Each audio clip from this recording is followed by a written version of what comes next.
هله پوره نشوه ارمان خاورې شو. هله پوره نشوه ارمان خاورې شو. وینې تویېږي د ګلاب له سترګو. عالم شهید شو ټول عالم یتیم شو. اوښکې بهیږي د محراب له سترګو.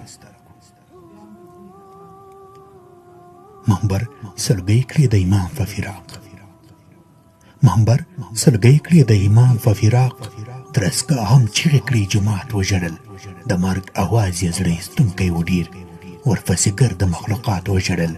شولو یتیم ټکي په ټکي ژاړي. اوښکې تویېږي د کتاب له سترګو. عرشي عظیم ورسره هم ژړلي. عرشي عظیم ورسره هم ژړلي چې لاندې ځمکه پاس اسمان ژړلي. ستوري سپوږمۍ د شپې خفه غوندې وو. ورسره ټول افغانستان ژړلي چې جنتي چهره بیا خاورو یوړه. اوښکې تویېږي د آفتاب له سترګو. د علم بله ډیوه هم تیاره شوه. د علم بله ډیوه هم تیاره شوه. بیا لوی استاد د مدرسې تللی دی. نن مو یې غږ د اذان وانورېدو. ستر مؤذن مو له حجرې تللی دی.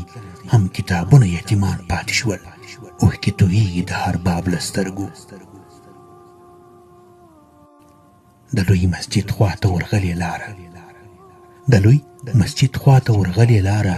نور به بیا سپین مخ ته سلام ونه کړي. مسجد به هم ها سترګې ونه ویني. بیا به دیدن د خپل امام ونه کړي. د شیخ فراق د شفق نور نیولی. اوښکې تویېږي د شهاب له سترګو. د اوښکو ډکې سترګې نه وچېږي. د اوښکو ډکې سترګې نه وچېږي. بیا دې محرومې د یو چا له دیدن. د زړه زخمونه راویښ شوي دي بیا. اوس یې مړ شوی د دنیا له دیدن. د مخبت هیله شوه نیمګړې پاته. تویوي اوښکې ښې بېتاب له سترګو. تویوي اوښکې ښې بېتاب له سترګو.